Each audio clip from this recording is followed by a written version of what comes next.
we're, talking about how I'm feeling. I pop out of my body, I'm facing myself, and I can see everyone in the room. It was actually right in front of myself on this tilt table. Yeah, then I went into a tunnel. So, and then when I was in the tunnel, I was turned around and it was a black velvety void, and my spirit guide was there with me. I did see the future. A possible future, I think is the best way to describe it, which results in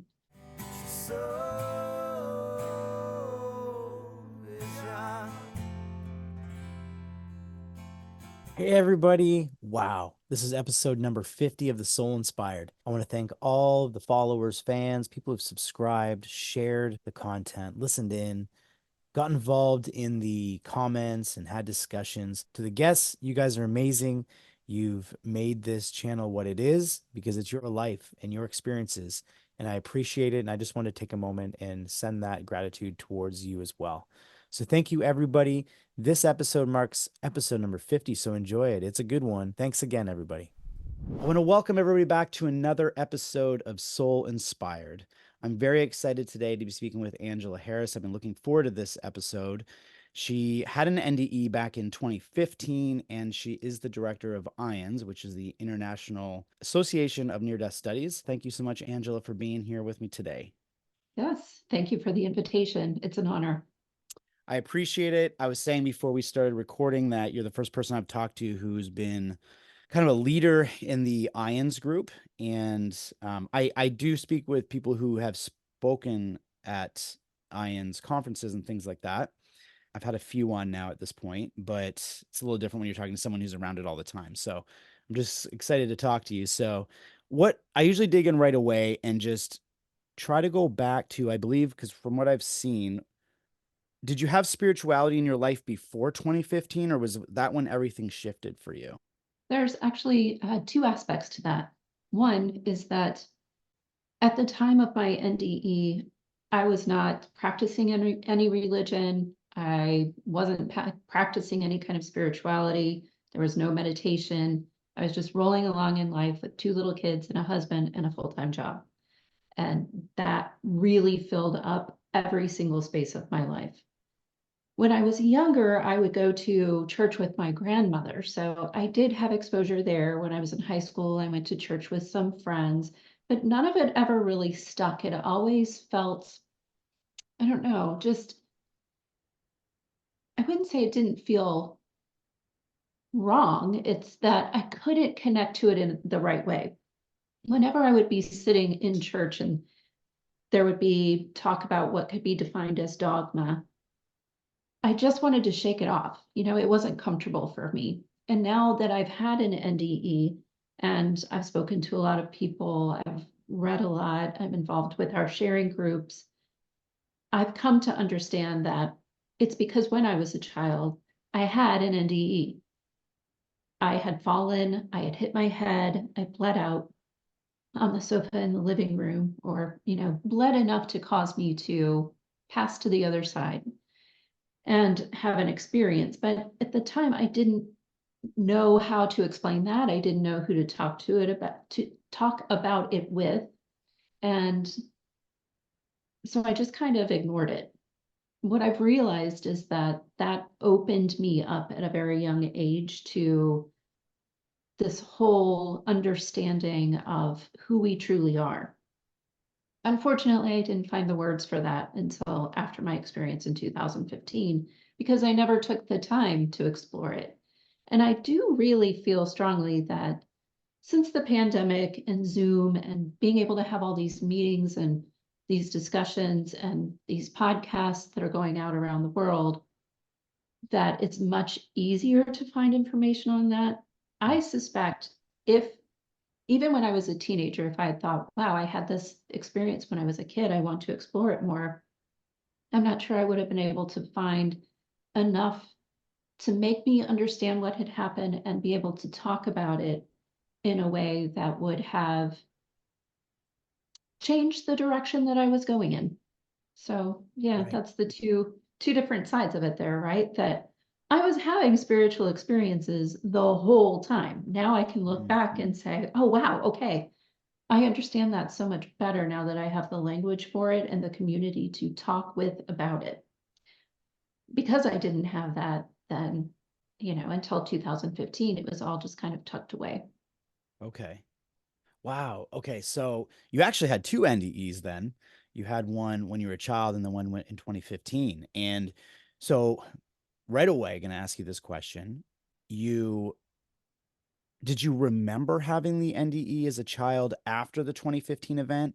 Was that when it came back to you, or do you always recall having something that happened, like a memory of something that happened, but you couldn't put it together? And I'm sorry if you've already kind of answered that, but I'm trying to understand it a bit further because there's probably other people have had these experiences. Yes. So I knew something had happened. I still remember it like it was yesterday, just like an NDE. Um, when I think back upon it, I'm there in that space. I would say the biggest thing that I've learned is that we have a childhood experiencer group, and being in that group and talking with everyone there is really eye-opening to understanding that it was the same thing for them. Something happened. They didn't know how to talk about it. They didn't know how to explain it. Oftentimes, kind of knew that if we did, it wouldn't go well. But being there and talking to each other, we're all very alike in that same kind of discomfort with organized dogmatic religion. That's a key factor between all of us. And just the way that we grew up, that we would be in spaces with other children and we would be kind of looking at everything and wondering, why are you doing that? That doesn't fit with what we're understanding to be who we truly are from those experiences we had as children. That it's kind of like it makes you grow up a little bit faster, not in a Mhm. negative way, in a really great way. Yeah. So Yeah. It's interesting just because, and sometimes when I'm talking to people, I do relate to my own life story. And I've never spoke about some of this, but when I was a child, I have said in previous episodes, I always felt sad for other kids if I seen them getting picked on. I was very mhm, sensitive to the way people treated each other. mhm, Maybe that maybe that means I'm an old soul. I don't understand what was going on, but I did have one event when I was around 10 or 11 where I did have a surgery. Something very minor, but I was put to sleep for it. And when I came out of the surgery, I did something very bizarre. I had asked to get my mother in the room. And I guess during the drugs that I was, that they'd put me under with when I came out, I guess I had hit the nurse. I mean, I don't remember any of that. But I remember I asked to get my mother in the room, and my mom came in, and I was so angry with her. And I guess I looked at her and I said, "You did this to me. You did this to me." And I was so upset and angry. And to this day, I'm kind of lost as to what that was about because I don't recall mhm. doing it. But I think to myself, was I mad because she got me to do the surgery? I mean, usually when you're coming out of a surgery, you're not really with it. So you're not really mad about that. Like, what was I upset about coming out of the surgery? I always wonder, like, did I mean you brought me here because you delivered me into the earth? Like, where was I during that? Because I have talked to a lot of people who, when they go under, they kind of have this spiritual experience at times, but I can't recall any of it. I don't know. But then my spirituality took off as I got older, just questioning my life. But that's why I asked you about the one in when you were a child. Now, is the experience that you had when you were young, is it a less intense experience than the one in 2015? Like, is it easy to explain what happened? Would you be able to explain a Oh, little yeah. bit of that? I was playing outside with my dad in the driveway. Pardon me. We had one of those curbs that comes up about 4 inches. And he was asking me to walk towards him with my eyes closed. I don't remember why we were doing that. I just remember that's what we were doing. And I walked into the curb and I fell against a tree and the branch went into my skin right above my eye. Thank goodness above my eye, not my eye. Yeah. And I just remember him picking me up, yelling for my mom who was inside, carrying me towards the house, and my hands just being covered, like red, blood everywhere. And my mom opening the door. And then really from there, I remember being up in the corner of the room the living room space by the door. And I could see my body on the sofa, and I was laying there. My mom was sitting on the other sofa, and there was an ambulance outside, and my father was out there talking to the ambulance driver. I remember being held by a being. So I don't remember going into a tunnel. I don't remember being in a white space like I was in 2015, but I definitely left my body. I'm having some recall at this point of something more than that, but it was really just, like I said, when I talk about it now, I am there. I'm in that room. I can see my mom. I can see my body. I can see my dad outside with the ambulance. So even just knowing that I was in one space, so there's my body, I'm separated from it. And then I can also see into a space which, with human eyeballs, I wouldn't have been able to see into. I was seeing outside. That's a pretty good indicator. And then you were talking about having an experience as a child where you kind of remember something about it. And that is what really brings me home to it, is that since then, I've just been really connected, even though I didn't, like I said, I didn't have a community and I didn't have the words. These things were happening to me along the way that I can really point back to that. When I had that experience when I was 7 or 8 years old, I don't remember having the same kind of spiritual experiences before that at a younger age. So after that point, I can definitely look back on my life and say, at that point, something changed, something opened up, something made me remember. I think that's how I feel about it. Remember who I truly was. And so I was therefore put in more in tune, more in alignment on a frequency level with these spiritual experiences that are happening to really to all of us all along the way. Okay, yeah. So, wow. All right. So, and that makes sense for me too. I mean, that's why I question what that event that happened when I was 10 or 11, because it was after that, I was in my teenage years that I was really obsessed with the near death experience. I started really digging into why am I here? And I was just reading books on it. I was going on Google and trying to find anything that would indicate it. So you were immediately out of your body when that event happened? Like you just were here one moment and out, or did it slowly happen? Okay, that's a great question. In that one, I do not remember going through a tunnel. I just remember almost like waking up when you wake up from a dream. I woke up in the corner of the room and saw what was going on. It's been a very long time since then. So, Mhm. um, and that's another thing in these groups, and you're probably experiencing it as well, that when people talk about things, it helps us remember things more. So perhaps somewhere along the way, I'll remember more about it. But yeah, I don't remember a tunnel, and I don't, as of now, remember passing over into another welcoming space or a Mhm. heaven-like space. So it just felt like if you were to wake up from a dream, you woke up from the dream of Yeah, life and could yes. see your bot, you could see what was going on around you, but you knew that you were somewhere completely different than you were. And is the memory of it, before we dig into the big experience, but I really just want to kind of still hold this for a moment. Did if you feel the memory of it, does it feel like a memory? If you were to think of some childhood events that happened to you, right? If you go back into your own memory, does that memory feel as real as all those other memories, or does it feel different? Like what comes to you from that? It does, it it feels different, but it's just as real, if not more. And when I Okay. think about my childhood memories, they're not as clear. They're more muffled. I don't know if that makes sense, but if you Mhm. think about a sound and how it can be kind of muffled, and you're like, or another way that I kind of see it is it's like looking through a dirty window. There's just kind of a haze there. But when I think about being in the arms of this loving spirit and looking around at what was going on, it was very real. And yes, it was like waking up from a dream. And this is the dream. This life is the Mm. dream. That's reality. Right.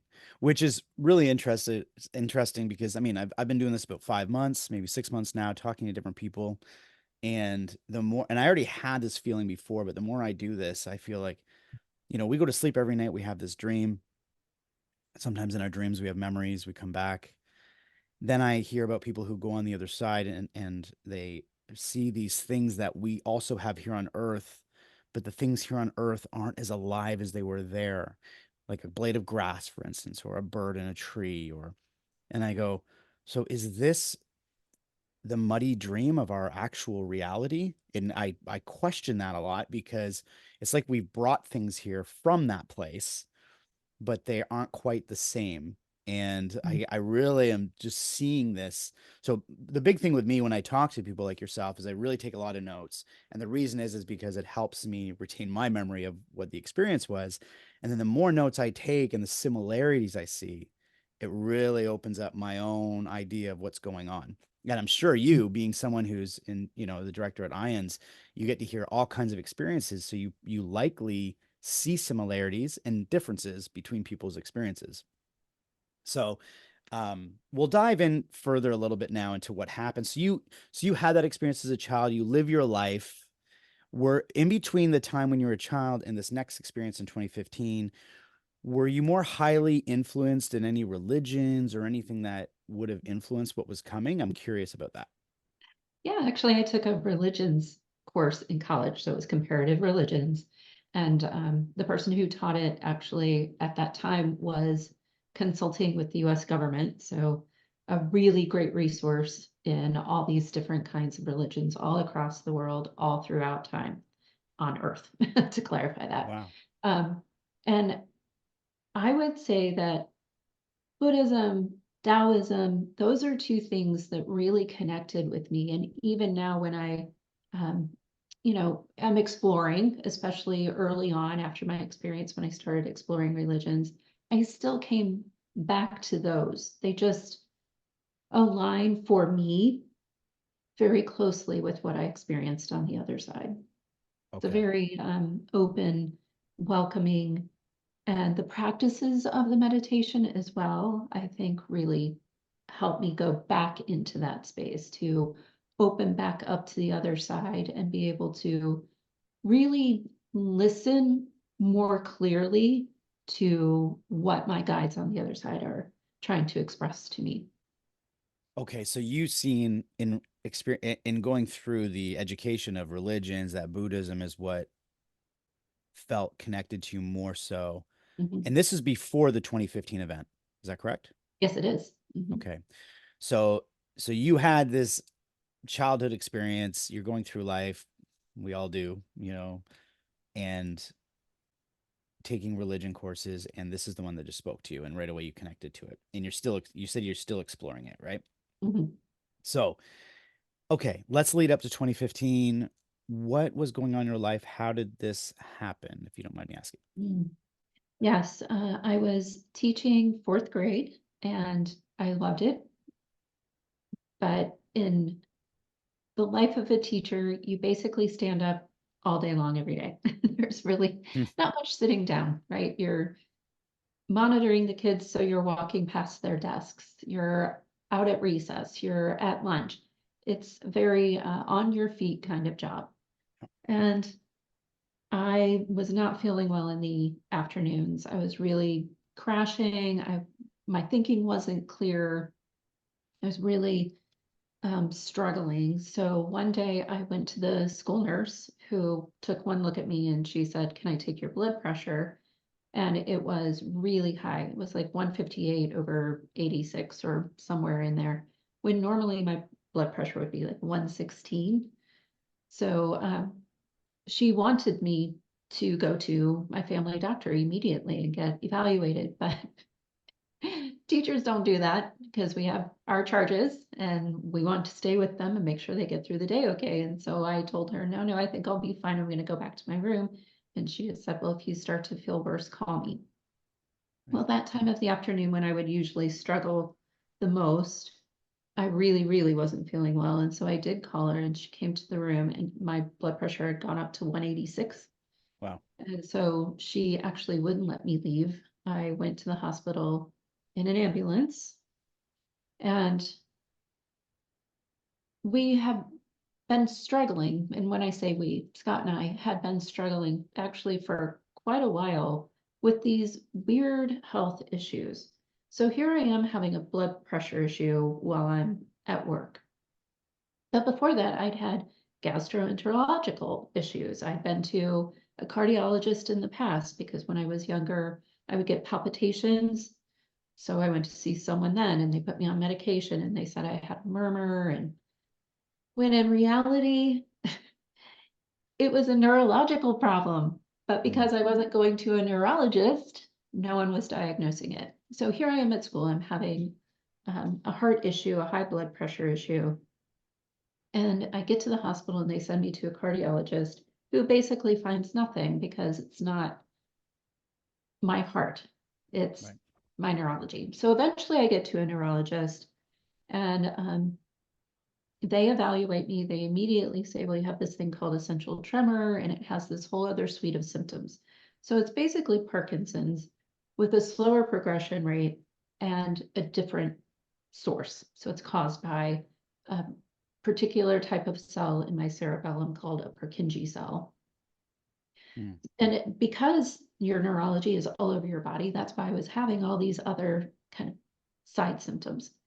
So I'm supposed to take this tilt table test. And the point of the tilt table test is to force your body to work with no movement.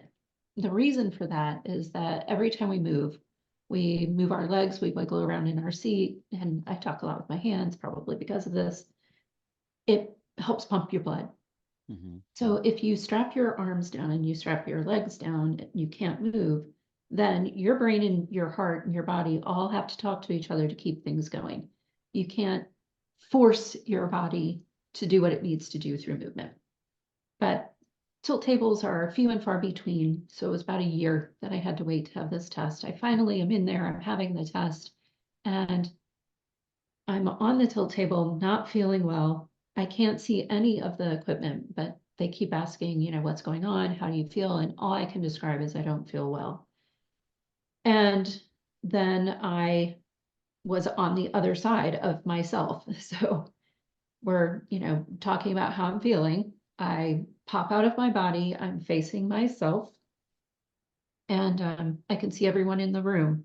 So I didn't go to the corner of the room like I did previously, or a lot of people do. I was actually right in front of myself on this tilt table. So the tilt table, to help, it tilts upright. So you're about 5 degrees back with your head from your feet.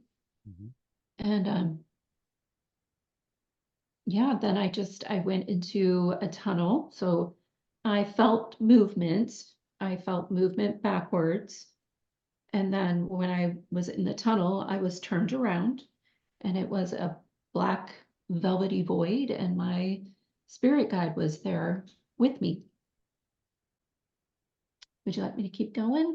Yeah, no, I'm loving this. Yeah, I think you're the first person I've ever interviewed that actually stopped and asked, because generally people, once they get going, it's almost like if you were to watch a movie and try to explain the way the movie kind of went through, right? Like you're trying to get through it. So I understand that. So I can tell you've done this before in the fact that you just stopped for a moment.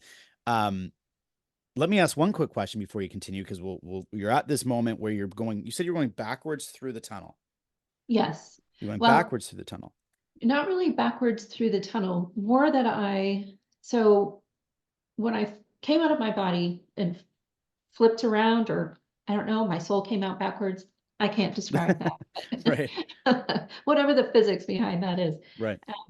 And I saw my face there. And I really, at that moment, had no recognition that it was me.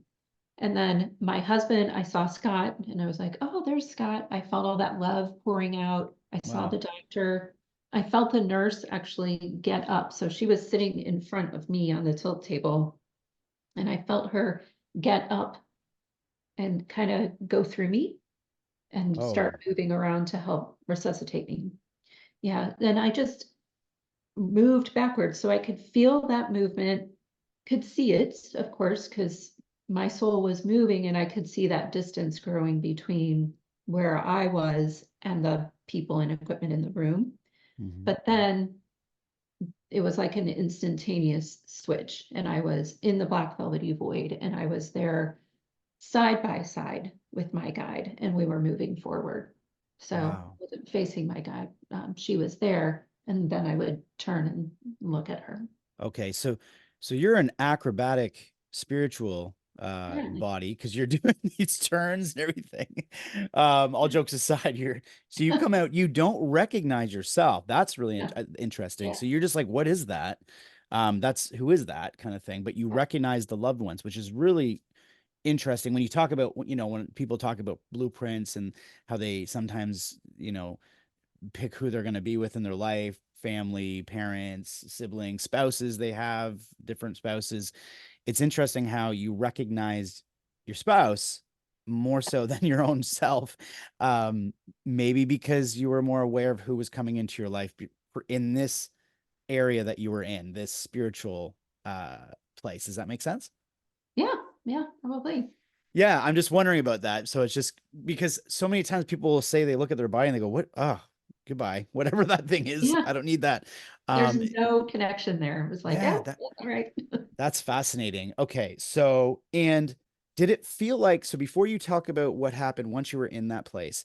So you're in the human reality, looking at everything. Obviously, you're got people walking through you, so now you know something's different. And did it feel like you were on a conveyor belt being pulled away from it, or did you make a decision, be like, okay, I'm gonna go now? Do you recall that at all? Yeah, there was definitely a bit of time there where I was still acclimating and coming to an understanding of what had happened. It's almost like I didn't have any control over it, and I was just separated from my body and trying to figure out what had happened. There was no expectation, um, not even like a car accident. You know, I didn't see any like a train coming at me or a bus or anything. So I think I don't know. I mean, I have a lot of different feelings about it. One is that, here I am on the stilt table and I'm really not feeling well. I'm literally dying. It took me 18 minutes. It was straight down like this with my vital signs. And I went into seizures, which is great. That's what you're supposed to do. But clearly, when I was in the seizures, I had already left my body. I was Mm, already out of it, had already exited, but didn't have any conscious connection to, hey, that's my body. I've just left it. And my soul now, I'm back to my real self and I'm leaving. hmm I didn't have any of those thoughts at that moment. I just saw Scott. I recognized, hey, there's Scott, hmm but I didn't really take any, I didn't have any connection to thoughts about it. And I think part of it is, even though on the other side there's no time, there was still some time scale there hmm that I was going through all these movements and seeing all these things. But in the real world, it happened so fast that, even if I was still in my body and aware of it, I wouldn't have had the time to really come home and connect with the fact that I was dead and I had left my body and wouldn't see my husband again for a while, except through the veil. I So, find it I find it fascinating that when people leave their bodies at first, there's almost like this soul memory as well, because and what I mean is when we're born into this world and we're a baby, we don't know what's going on. We come out screaming like, why am I here? What is this? You have no you're not, but the difference here is there's fear and we're scared, but you're trying to actually learn things, and then we're toddlers and we're learning these things, or slowly. It almost feels like a lot of times people will say they come out of their body and there's this beginning stage where there's a little bit, I wouldn't want to say I don't want to say confusion, but mhm. almost like there's a memory that has to come back online, because here you are kind of like, well, what's going on? And then you're in this void, or this tunnel, and you look over and you see your spirit guide and you're like, oh, okay, I'm doing this now. It's almost like you're relearning, like now it's almost like being born again in a different way. Like you're now Yeah, learning this new, does that make sense? Absolutely. And the way you said it's like coming online again. Yeah, it's like a boot up. Like you Okay. have to have a little bit of time to boot up. Right. So you don't, because I've never really talked to, and maybe there are people out there, but I've never really talked to anyone who's just gone and then they're right away like, oh yeah, okay, like yes, they recognize Yeah. home, they recognize heaven, that comes as time goes, but they never come out of it and go, oh yeah, I was good to go. Like there's this almost like this initial phase of reintegrating into whatever that is. So that's curious. Yeah. Okay. So thanks for answering all those questions. Let's continue. So you're in this tunnel, and what happens next as you're going with your spirit guide? We're having a conversation, and because she's my guide, we had been having a conversation my entire life while I had been here, and I now know, before that, but I'm in the tunnel and it's complete comfort with this other person next to me. So this is an angel, a spirit guide. There are lots of different names we can use, but I instantly know, okay, this person I know. This person has been talking with me for a very long time. The conversation did not have a starting point, and that's when I think back on it, how I know that. It's just we were continuing this conversation where, she's comforting me and I'm looking back through a portal at my husband in the room and coming around, like you were saying, coming online. So she's there beside me, she's comforting me. I'm looking back, she's saying everything's going to be okay, they're going to be okay. And I'm coming to a realization of, okay, this space feels comfortable too. So she's comfortable. This black velvety void is comfortable. I don't feel threatened. I don't feel scared. Um, Even though it's a completely different experience than anything I had had on Earth, right? Right. I just felt the love coming in. I felt the safety, the security, and I did feel movement. I didn't smell anything. I didn't hear anything other than my guide, whose name is Melanie. Could hear her voice. I could hear my voice. As we're moving very quickly, I see a light up ahead, and then start to notice movement, I guess. I wouldn't say my body, which I technically didn't have because I was just a soul, and I'm thinking maybe what I was seeing as a body, I don't know what we would call that, but was a creation I needed Mm. to be comfortable with what was happening. Melanie also had a body, looked very human. We're heading towards this light, and it's growing bigger and bigger and bigger. And I can see things in the light kind of moving around, like shadows of silver and gold. And then we're in this beautiful white space. So when entering this white space, it felt like if you've ever been on a subway train and you're entering a station and the light kind of just comes over you like this, that's how Mhm. it felt to me, like I was arriving in a station Mm. more than going into it. Mm. So while there was the sense of movement, it was more like that space was also moving towards me. I think that's the Mm. best way to describe that. That it wasn't stationary necessarily. And once in that space, it was very much like the black velvety void. The space itself was a white velvety void. So I didn't see a floor, I didn't see a ceiling, I didn't see any markers for corners or walls or anything like that. The entirety of the space itself was just white. Yeah. Do you have any Wow. questions? I do actually. That's great. Okay. So it felt like the light was coming over you instead of you going into the light. That is the first time anyone's ever said it that way. And when you said it, it almost felt right. I don't understand why I'm saying that, but that makes more sense. It feels like it engulfs you, Yeah. like that engulfs you instead of you going into it. Maybe it's both happening. I'm not sure. Yeah. You say something often, whether it was in the inside the tunnel or in this new area or place. And the word is velvety, velvet. I'm trying to understand that just from a human perspective. Is it the texture of velvet, or what do you mean by velvety? When I say velvety, if you think of different fabrics like cotton, right? There's a sheen to a cotton. Um, Leather, it's very similar. It's bumpy and there's a sheen to it.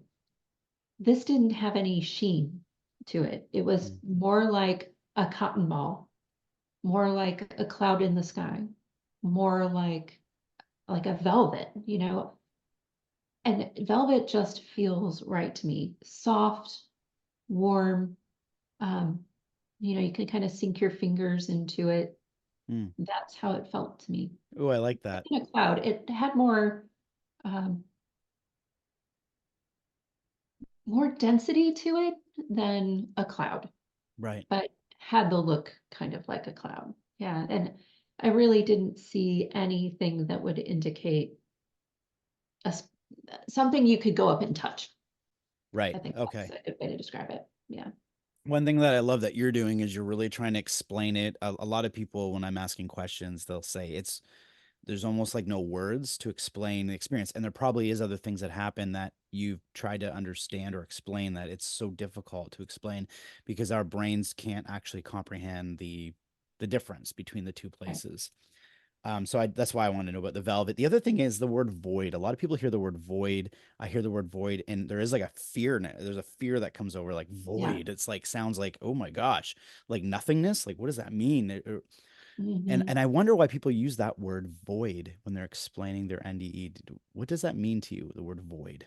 Yeah, that doesn't fit at all. Like you're saying, when I think of a void, I think of standing at the edge of a cliff and falling into this black nothing, which is Right. fearful for someone in a Yes. body that can break very easily if you do that. Right. Right. So, yeah, I mean, it really wasn't a void to me. It was a perfectly safe space to be in. Um, and I do talk about this as well. When I left my body, I had a moment of being released from all of the pressure and the pain that comes with our bodies, pain that we don't even realize we're in Mm, sometimes. And so there was this big release of that and the joy that came from being free from that, which probably also translated into being in this black velvety void, this black velvety space. mhm. Yeah, I Right. know. I think somehow that word took hold. And so now, whenever we think about passing on into the other and we're in that space, I think that automatically comes around for especially Americans and probably Europeans. I'm not so sure about other cultures. I'm sure they probably have a different word for it, which Right.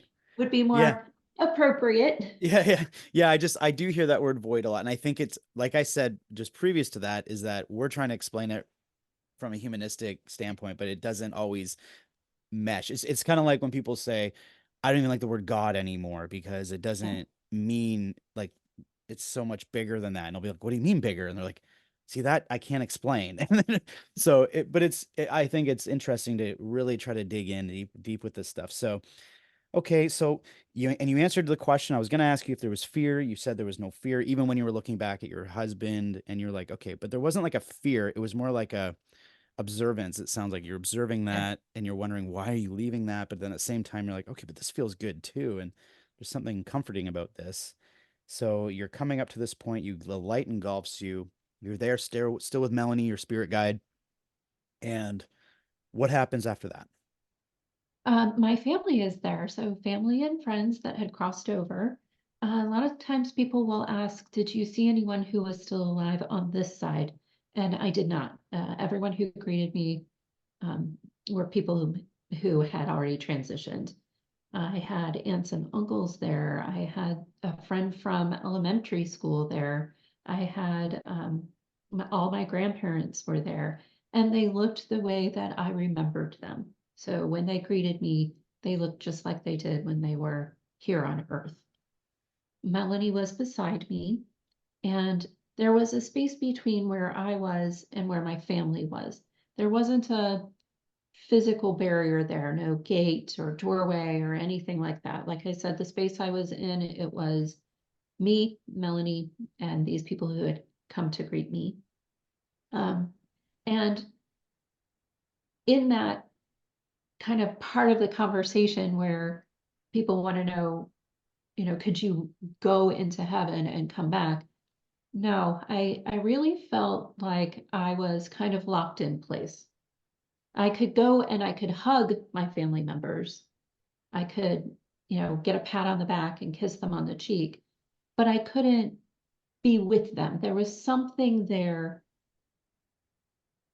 just a knowing, I think is a good way to describe it, just a knowing that I wasn't supposed to go any farther than I had. Yeah. Okay, so there was almost like a boundary, like there was this Yeah. space that you couldn't pass because it almost could have meant no return type feeling, but you could hug them, you could interact with them, but you couldn't go with them. There was a feeling of they were Right. somewhere else. Yeah. And no physical barrier there. So when I would Hmm. hug them, I would just go back to where I was. So, Oh, that is one of those things that's hard to explain. And actually, there's someone who had a shared death experience, and one of the people in that family unit that had the shared death experience on this side, while incarnated, was moved from one side of the bed to the other and has no recollection of actually walking and doing it. So, kind of interesting. like that, where I would want to hug my mother-in-law and I'd hug her and I'd kiss her, but then I was immediately back where I was next to Hmm. Melanie. So yeah, that's Yeah. one of those ineffable things right there. Yeah, that feels interesting. Almost like a magnet was still keeping you back, and you could kind of just go and experience it, but right back. It's the same Mhm. concept where some of them will say, "Well, I saw something, and then I was there." There was no like, "Hey, let's Yeah. walk across the field." You could experience that if you wanted to, but you don't Uh-huh. necessarily have to. You could just be there, immediate. Yes. So Yeah. that's fascinating. The people that were passed, had you known they had all passed? So even the friend from elementary, like you knew you didn't see anyone that surprised you, like, why are you here? And then found out they passed. I'm just curious about that. No, everybody you knew. Yeah. Everybody I knew they had passed. I did have a couple of friends and they were in a group. So just like you would see people here, there were people behind other people. There were people farther back whom I hadn't known had passed, but I also didn't know them as well. They were more acquaintances in high school or college. When you think of the emotions and the connections we have with human beings here with our loved ones, right? You think that there's emotion attached with that. You see someone, a parent you haven't seen in a long time, any of that kind of stuff, right? There's emotions attached. Do you recall having any type of emotional connection when you had these interactions with these people that have passed? Like, was there an act, or was it just like no emotion, just hug back, or was there something that actually did you feel like really connected? Yes, in a very deep way. I felt like me, so Angela was still there. I took all of my memories with me. And when I arrived in this space and I started greeting these family members, it was extraordinarily joyous. And when I would touch them, even though we technically didn't have bodies and were light beings, but Mhm. we had put ourselves into this form to greet each other, I would hug them. I felt them. I felt them in my arms. I felt my cheek against their cheek. I didn't have, I still don't remember any smells. Mm. So that's interesting to me. I know some people have said that. It smells fantastic. Maybe it's because I was kind of in a waiting room, but Mm-hmm. all the feelings were there, definitely. A lot of emotion.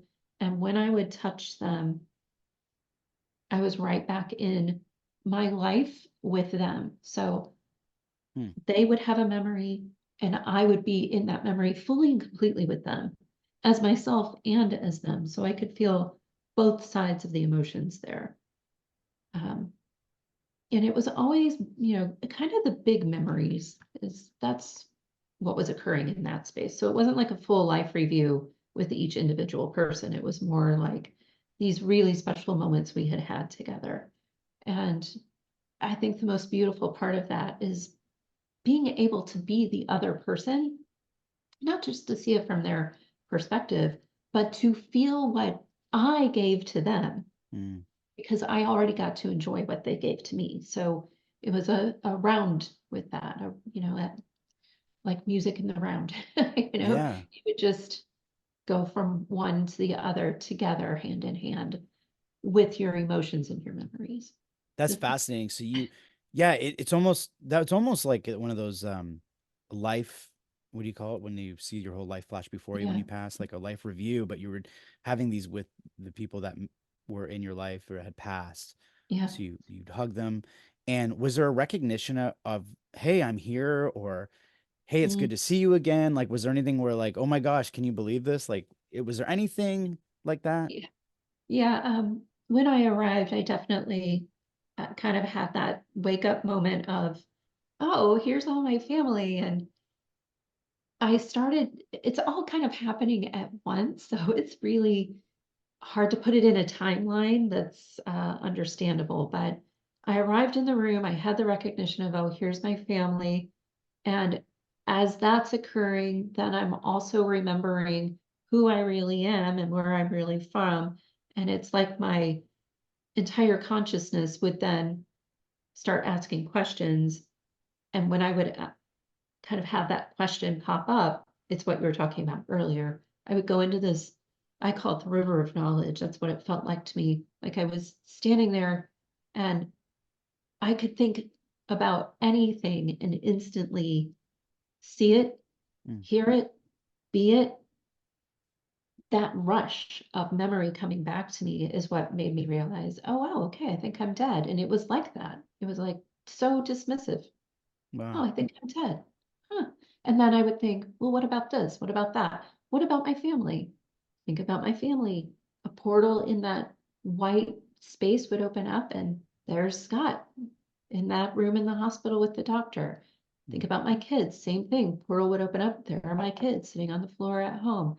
So, yeah, it was,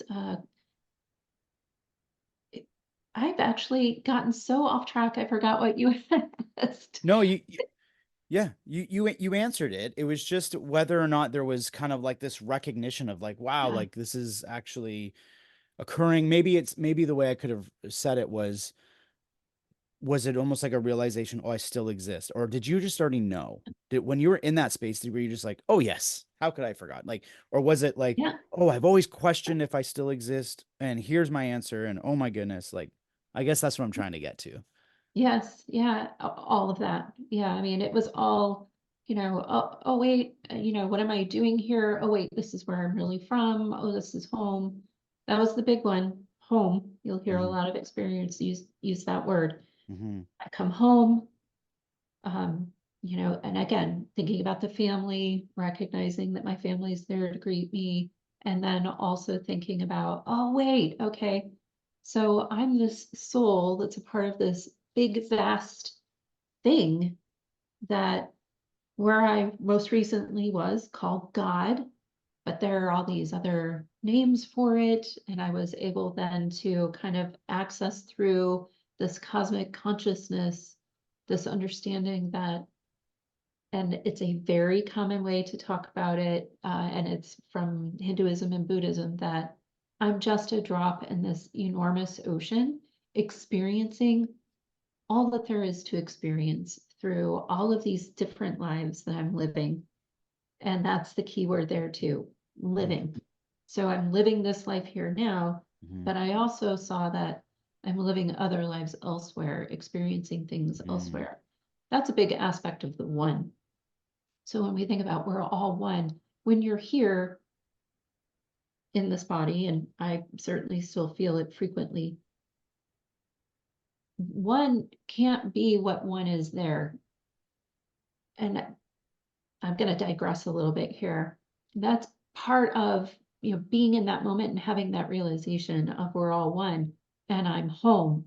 It's that it's like my hand and all the cells in my hand. And if one of my cells could leave and go be a part of a different hand for a while. This is a strange way to describe it, but that's what's coming to mind right now.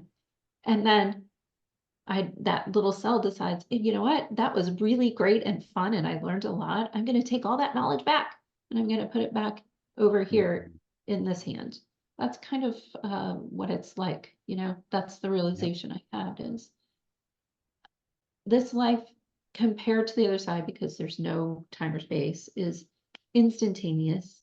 It happens quickly. There's a lot of pain and anguish, which helps us learn and grow, but it's so short-lived when you're watching it from the other side. And so, yeah, I definitely, in the remembering of all that, in just the blink of an eye, even faster than that, realized, oh, hey, okay, that body is not working right anymore. I'm probably done with that body, and my family will be fine, because life is so fast there. They're just going to be right back here. And if they die in an accident or something like that, they're just coming home, and it's great here. Right. So everything's going to be okay. That was a really long answer. No, I loved it. You dug into something that I've spoke about a lot. And again, I half the time don't know what I'm talking about. I've never had an NDE, but I I know what I feel. I know what I feel. Yeah. I trust everything I feel. And I've used this analogy before where if we have our hand Mhm. and this is who we are. This is me. And here I am 2024 on Earth, and here I am wherever, and here I am, and like it's infinite, like as many Yeah. as you can go. I have more fingers, and when that one's done, it goes back, and then I'm back here, but these ones are still going. And I've Yeah. always had this concept, this idea that is kind of what we are. But then I think to myself, I wonder how I'm here experiencing this and I can go back into that. Like, why can't I just hit a button and jump over to this life and hit this life? And like, so it's almost like, so I can actually experience myself split. Like that's where my mind just gets completely going 100 different directions. So does that make sense? Like I'm trying to Yeah. Oh, yeah. understand that concept, but I don't think we're meant to, because we're here Mhm. and it's linear and it's here now. And so that means I could be experiencing this somewhere else, doing something completely different, feeling the same way. Yeah. Right. And so that is a Mm. whole other, and Mm. and then the question is, I'm going to get really kind of out there right now. And then the other question is, here we are in our existence as human beings on planet Earth in 2024. Are there other experiences I'm having in another realm, another whatnot, that I do have the ability of jumping between different lives because I'm more spiritually aware Mm. of who I am, where, because maybe we're at a deeper kind of like lower vibrational level here where we're just purely stuck here. Mhm. Whereas in another realm, I could be maybe higher up and I can go, oh, I know I exist here, here, here, here, and here. I'm gonna go see that's like. Now that sounds out there, but I don't know what you would call that, but I'm Yeah. just saying what's coming to me. Does that make sense? Oh, yes, absolutely. And I'm certain that there are planets we can live on in different solar systems, universes, where they've gotten to that point and they can do that. One of my favorite things is Matthias De Stefano on the Gaia channel has the initiation series. He talks a little bit about that. The Seth material, Seth also talks about that in that material as well. The biggest part of that being a little bit different than what you're asking about. So if I understand right, you're asking about, can I live on a planet and incarnate a body, but that body and soul are, vibrating at a frequency that's much more in tune with where we're really from home. Mm-hmm. And so therefore, while I'm incarnated in the body and fully awake, I can, basically not use a spaceship to go visit Earth. Is Mm. that kind of what you're asking? Absolutely. It's even further than that. Can we be in a place where we have the ability of going home when we feel we want to, and yet not die but come back and forth, Oh or yeah. even be able to flip over and witness what I'm witnessing right now? Is there Mm. parts of me right now in another existence that can come here and say, well, look what Joe's doing there. He's talking to this woman, and oh, I get to feel what it feels like, and then hop back, Yeah. because the fear is like, I have people in my life right now I love and I care for. And the ideology that I will lose them is hard to, and I think a lot of people feel that way. So, a positive way to look at it is maybe at our highest self, we can experience those people in different, maybe we're still together in other realms, and we're always together, kind of like a soul group type thing. And it Oh yeah. gets really, I don't know, it gets complicated in a sense, but that's what I was kind of going towards is, in this place, I feel here. Like, Mhm. I don't know what else exists, but there might be other versions of me that have the ability of jumping around. Yes. Yeah. Okay. So again, kind of two aspects to that I'm thinking of right now. One is that that's kind of that astral projection, lucid dreaming side of things, where we have multiple sources saying that when we go into our deep, deep sleep, our soul actually reconnects with the other side as itself. So not as Joe, not as Angela, but as its, more natural self. And that's where we really solve our problems. So it's kind of like your soul's going home and having a coffee meeting with the other souls in the soul group. And it's talking about, well, I'm having this difficult time at work and I don't know what to do about it. And that conversation happens, a decision is made or not, and then the soul slips back into the body. Mm. And then you kind of process that as you start to wake up, and that becomes more the dreams that we remember, which usually don't have anything to do with that actual conversation. You're not remembering your soul's conversation. It gets translated into something that you can understand and you can Okay. actually put into action in your everyday life. The second thing that made me think of is that when I was standing in the all in that river of cosmic consciousness, I visited myself in other bodies. So other aspects of my soul that are concurrently existing on other planets as other beings right now. So you were able to, in our main highest self, that home feeling, that Mhm. who you were at your absolute core, you had the ability of jumping around and seeing what you were doing in other realms. Okay. Do you recall any that were interesting, that you've almost had a stronger connection with? And what would that be? So I saw myself as two different beings. Again, because everything is so different on the other side, there's no time or location. You used the word linear earlier. There's nothing that's really linear because we don't have time. So when I explain this, um, it has to be taken softly. So I was in the white space and I thought about, oh, yeah, this is just a part of me and there are other parts of me elsewhere. And I went off into kind of like in Star Trek, where they go into warp speed and there's like all this light. So there's the blackness of space, but then, Mhm. so there was some sense of movement. I definitely felt that I was being pulled forward.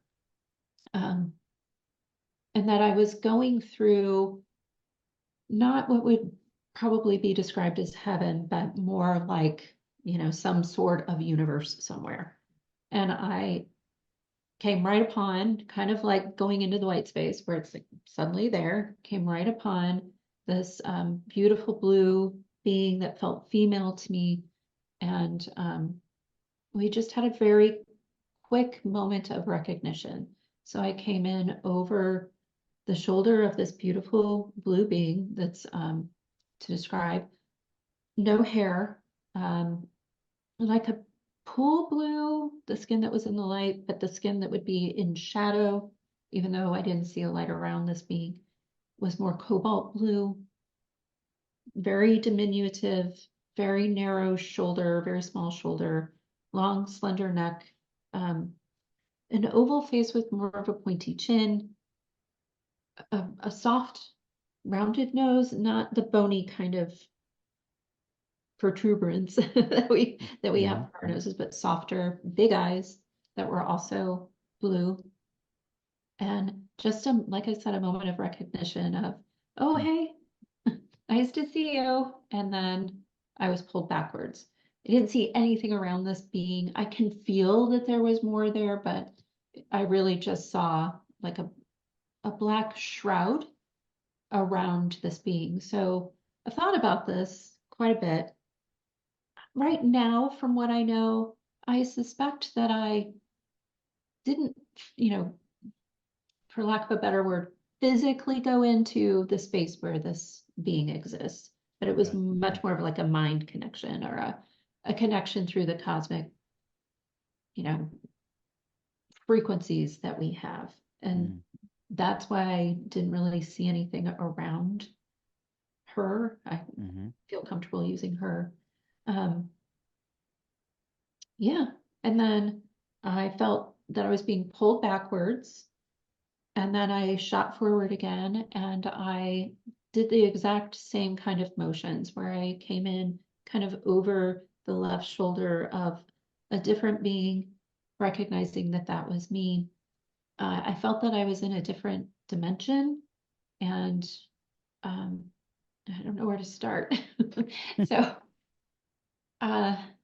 it was the same kind of space where like there wasn't any physical space, more that I was kind of coming into the consciousness of this being, but also still seeing this being from the outside. So this being was more like an ant, very insectoid body, the legs that go backwards compared to our knee movements, a thorax, an abdomen, and the longer shaped head of an ant, kind of like a football that's squished at one end and bigger on the other end. Yeah, big eyes that were like amber, I think is a good way to describe it. Dark, but all this beautiful brown, and large and out of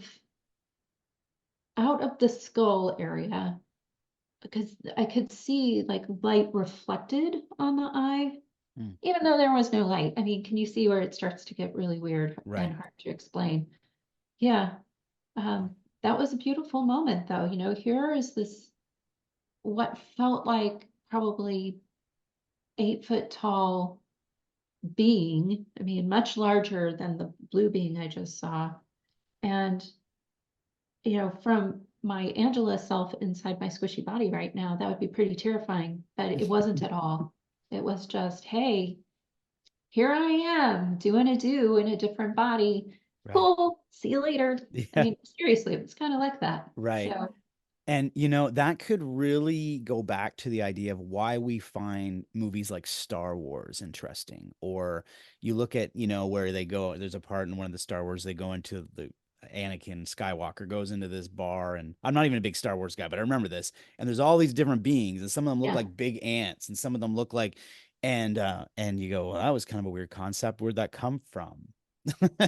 And then, not to go down that rabbit hole, but where'd that come from? But then you look at like the things that are here on Earth with us, and then you think, oh, are they a reflection of who we are in other forms? Like, you can really sit and talk about it forever, because it's like, why do we think we're the closest is like monkeys to us, right? Like, why would we be it? There could be other types of beings with different looks and feels, and so that's fascinating. So, wow.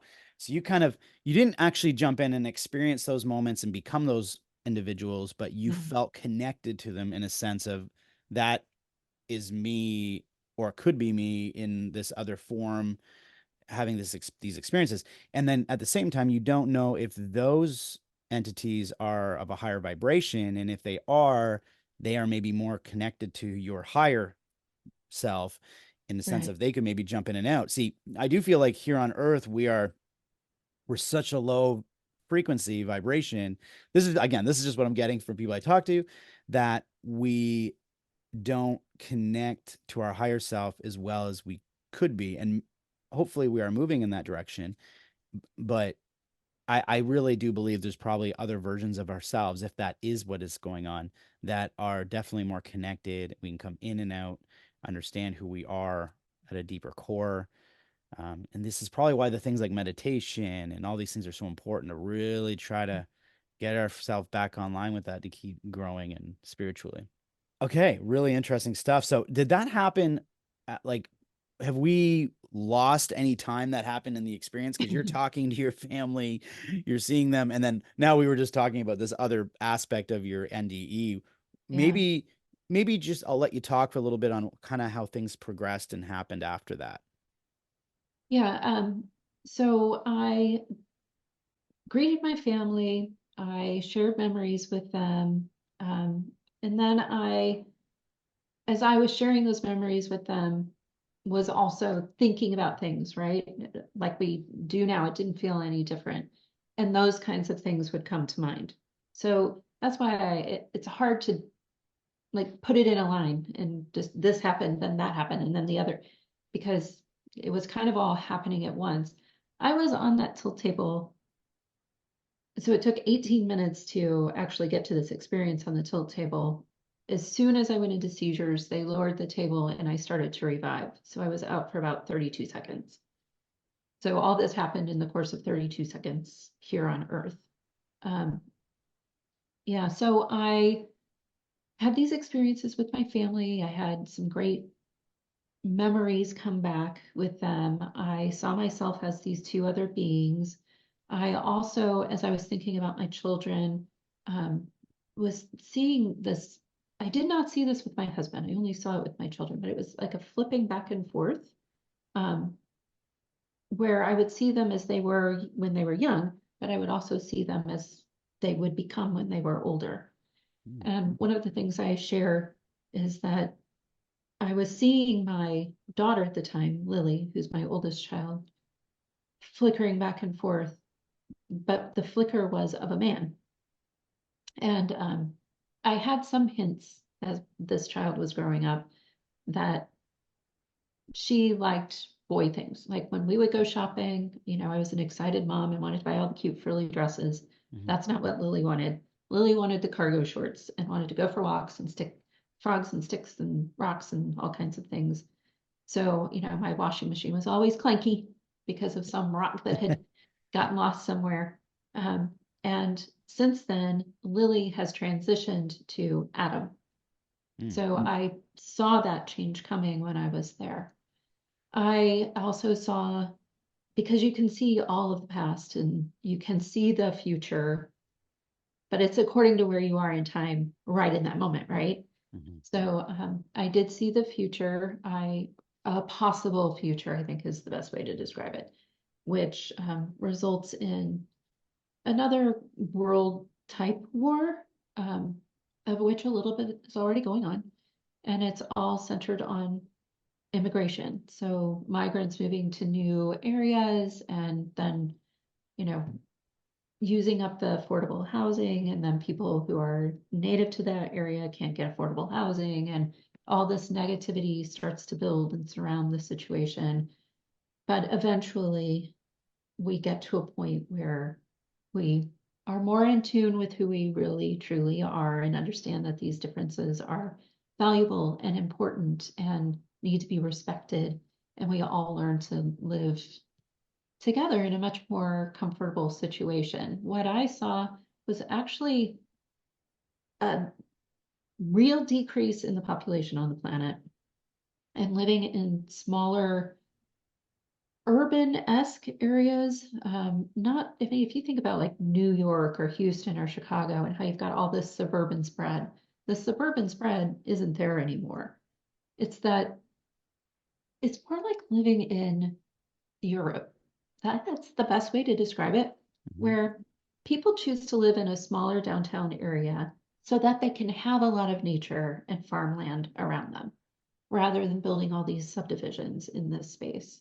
And then there's a lot more living off of the local food sources and not importing things from all over the world, which is also a crisis situation in the future that I saw where, people can't afford to eat but Hmm. yeah, that's a much longer story to go into. So Yeah. So yeah, you saw, so just to jump into that really quickly, you saw some future events, and, and I'm sure a lot of people will hear that and have some fear around that because they'll think, well, what happened? Why did we lose population and all these things? But right. you can also already see it doesn't necessarily, I don't think that necessarily means doomsday. I think if you look at the way people are now, people are having a lot of less kids, or they're Yeah, not just saying generally, I'm not having kids. And so that alone, that can happen pretty quick if enough people stop yes. having children.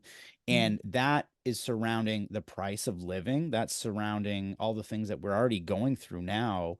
Yeah, People are thinking, I can't afford to have 4 kids now. I can't afford to have even 2 kids. I'll have one, and that's about it. right. Over time, you do that a couple hundred years, that changes our population very quickly. So, I Yeah, mean, I don't know what you saw or how bad things got. Hopefully, it doesn't go that road. I always say that we still have free will here, and even I believe timelines, some timelines I believe have to happen, but they can happen in so many different ways. And if yeah, we can have those timelines happen in the most appropriate way, that's our yes, best outcome, right? Do you feel that way too?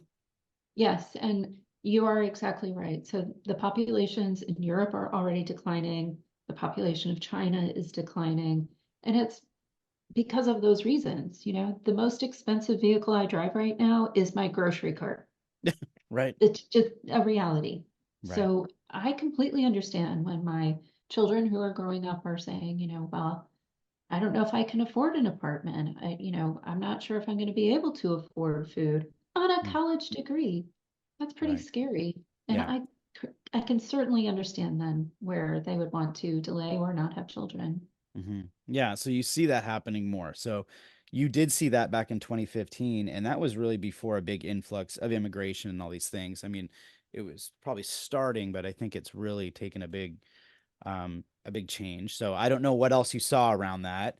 Um, do you feel that there is hope that we can kind of get to that place that we want to get to without it being too bad?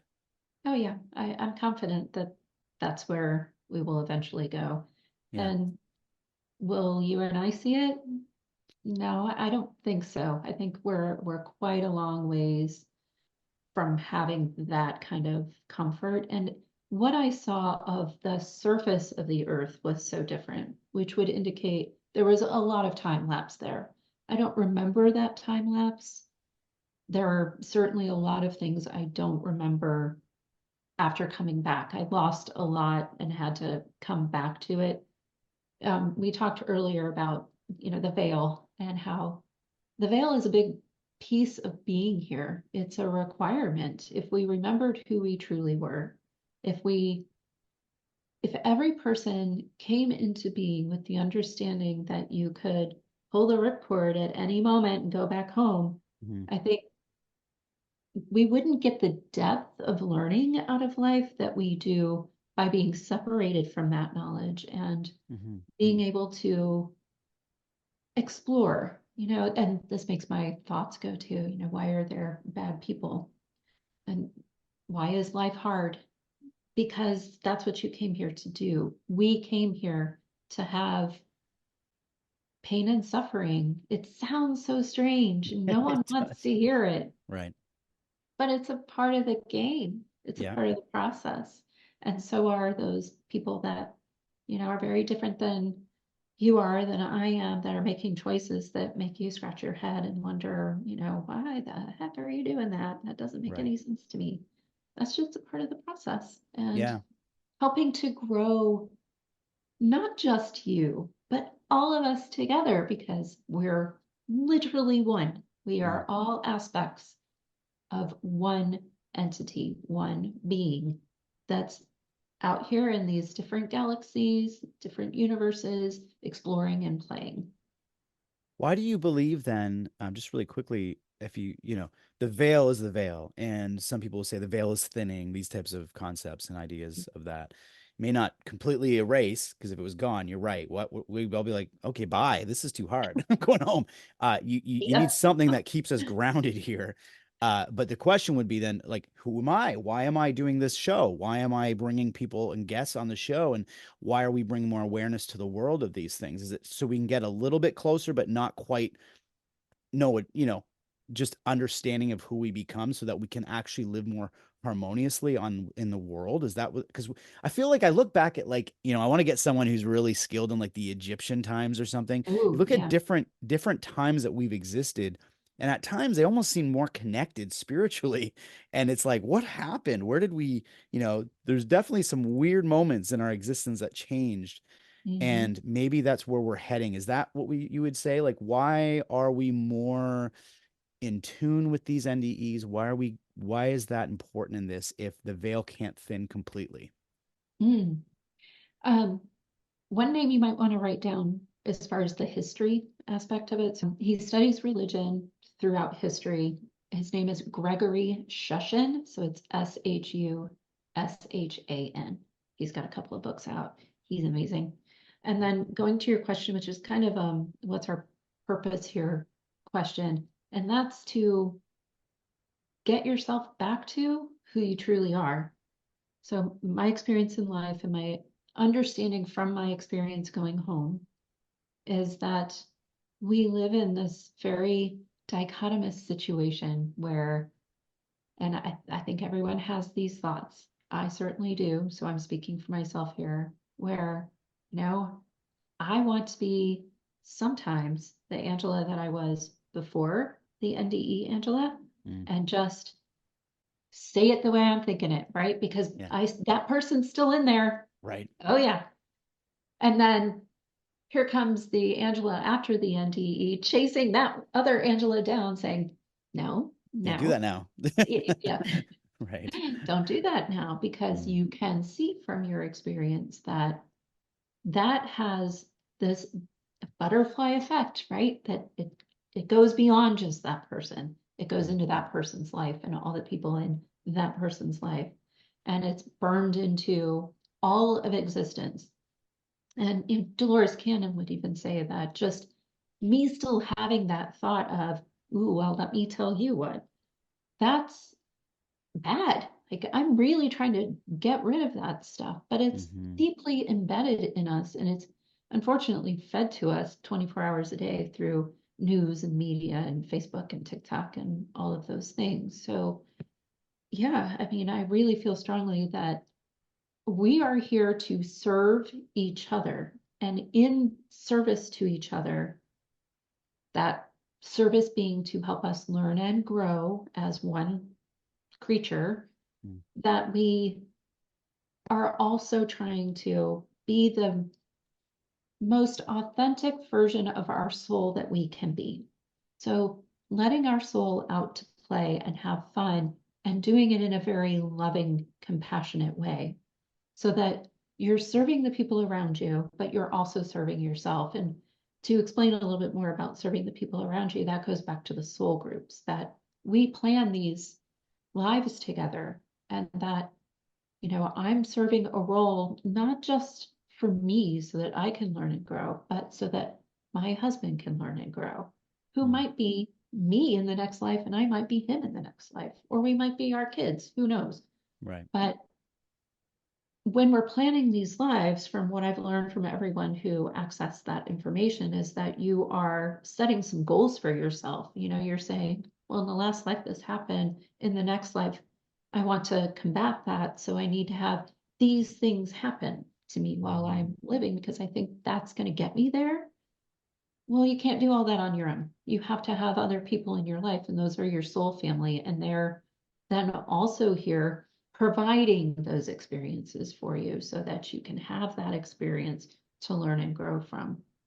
Wow. Okay. So yeah, it is. So the importance of it, from what I got from what you're saying, is that we're here to be authentic, to live our life here on this earth, but at the same time, we really still need to understand who we are at our core. And that's likely why the spirituality is really kicked up. NDEs have really kicked up. I always say, yeah, we're only living 100 years, right? But 100 years is not a long time when it comes to our human evolution. And 100 years ago, we would have all been witches. We would, This is true. Do you understand that? Like it would Oh have yeah. been like we wouldn't be able to do this. So Don't talk about it yeah, it. exactly. And now here we are where it's just blowing up. It's getting more and more and more. And so that's why I always question, well, if we're not supposed to understand the veil, if it's not supposed to thin too much, why are we understanding? But I think it's like what you said. We can't go too far the other way. Because if you go too far the other way, then World War One, World War Two, we you know what I'm saying? Like we wouldn't understand our true essence of who we are. And I think we need to get there to a point so that we love one another, right? So that we can understand that we're here to learn and to experience, still have the earthly experience. But hey, Mhm. we're more than just this. So keep that in the back of your mind while you make your decisions in life a little Right. bit, right? So Mhm. that makes sense. Okay, just a few last questions. You went back, was there a lot more that happened before you went back to your body, or is that the main gist of what happened in your experience? Yeah, those are the big bumps in the road, if you will. And I was then towards the end of all of that. So, all that was kind of happening. And then I kind of came to this point of, oh, wow, okay, I guess I'm saying goodbye to this life. And that's when there was this life review. So it was very much like everyone describes it. I remember the ups and the downs and the goods and the bads. Um, and at the end of it, then I was feeling really bad about I mean, I was not a mean person. I was not, I was described as nice, Mm-hmm. but I still had moments where I was very, very, the kind of human that someone would get mad at, probably because I was mad at someone else at the time. Yeah. And I was thinking, I really probably should go to hell, right? And that's another aspect of this. It's like I didn't fully separate from Angela. And I'm going to take Angela with me when I go home. I'm still going to have part of this personality as a part of all the personalities that come after this one, because that's the time situation. Um, yeah, so I was thinking, more from the Angela state of mind, isn't that what people do? Isn't that what you do on Earth? So if you are not nice on Earth, then according to Earth's legends, I'm supposed to put myself in some sort of purgatory. Mm-hmm. And I hadn't even finished that thought. And my mother-in-law was there and, her form, and she said she has to go take care of the children. Really, children did not fully come out of her mouth. It was more like children. And I woke up on this old table back on earth in my body. Interesting. So you were actually contemplating the aspect of hell. I was contemplating the aspect of hell. Melanie was also, because everything happened so fast. So I'm thinking maybe I should go to purgatory. Melanie's there saying, wait, no, you need to think about this. There's that sense of, well, then she's staying here. And my mother-in-law is saying, no, no, she can't stay here. She has to go take care of the kids. And that's when I went home. What do you think about that? Do you think that you would have experienced some type of purgatory afterwards, Yeah, or was like, do you? That's interesting. What? yeah, it is, isn't it? That I could have chosen to serve some time in what would be a punishment. I'm not sure because I think, again, if I had chosen to stay, then I would no longer be in a waiting room type of space. Mm-hmm. And I probably would approach it more from that compassionate side. And that's something I experienced as well, where I'm going to diverge a little bit. So, what I really realized in this moment of life review and being on the other side is that when you fully exit your body and you cut the tie to this side, you're experiencing it from your angelic self. So you let go of all those personality traits, I think. So if you think about someone who, is kills someone and they do it out of anger and it's like the worst thing a human could do to a human, and they go home. If their sole contract was to commit that murder, then do they punish themselves?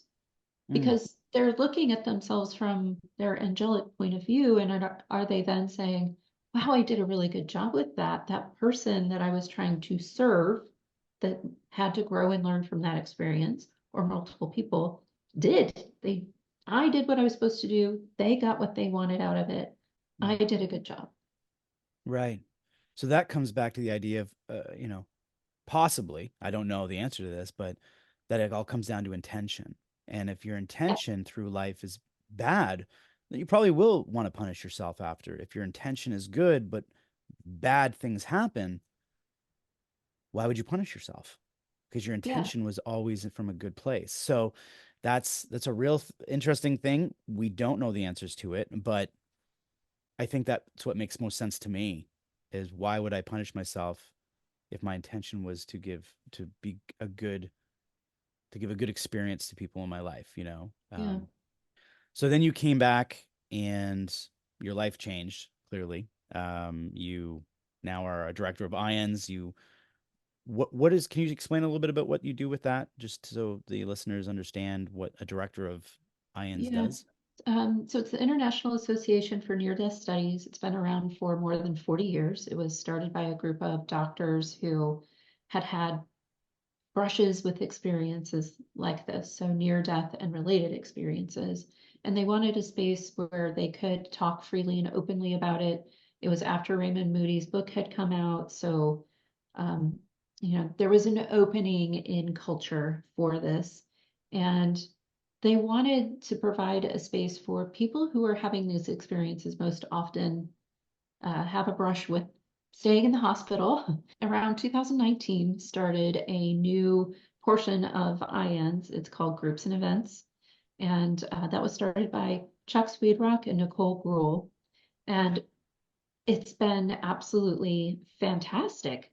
We've been able to provide a lot of really great content, all areas surrounding near-death studies. So we have near-death experiencers come and share their stories. We're expanding more into workshops. Right now, we have Franco Romero talking about predictions over the next year and a half or so, going into 2025. It's a wonderful space as well to come and learn about what's happened to you. I think that's the best way to describe it. So we have sharing groups. We have one on Sunday mornings, Sunday evenings, and then on Thursdays. Now, Thursday, some of them are in the middle of the day and some of them are later at night. We're trying to cover all the different time zones. Um, the biggest part of these sharing groups, the most powerful part of these sharing groups, is that you can come and just listen. You don't have to turn on your microphone. You don't have to turn on your camera. You can just sit and watch until you feel comfortable to speak. If that's 3 months from now, 6 months from now, or 18 months from now, it's okay. We've all been there. We all understand how uncomfortable it can feel, that it can be unsafe for some people in their lives to talk about this, and that that is a safe sharing space to come to. And the other big thing about it is that you can learn that language, the language that you need to understand what's happened to you, but also what's happening to you. Because I'm a real big believer now, after having my big NDE in 2015 and being able to look back in that moment and had been able to get more out of it. I think if you come and you listen, just listen in on these sharing groups, you'll get to that space too. And then you'll want to talk about it. People get so excited, and um, it's so beautiful to watch someone remember, like fully come into remembrance and acceptance of these experiences, ADCs, OBEs, lucid dreaming, UFO ET experiences, are spiritually transformative experiences, Hmm. anything like that. Yeah, you're welcome to come and join us there. And And it's an is honor to serve. No, I love that. And is yours in a specific area? Because I think they have them in different areas, right? So whereabouts is your specific? Yeah, we have two options at IAN. So we have local groups. We'd like to have a lot more local groups, but it's a big commitment. And so those are monthly meetings held in your local area, library, a church, someplace like that. And it depends, it varies, but most have someone come and talk for about an hour. And then there's like 30 to 45 minutes of just chatting afterwards with your local friends. And they're really great because, like, last Friday I was in the grocery store and I saw someone from my local group, and it just feels good to be out and about and know that people around you, they understand what's happened to you.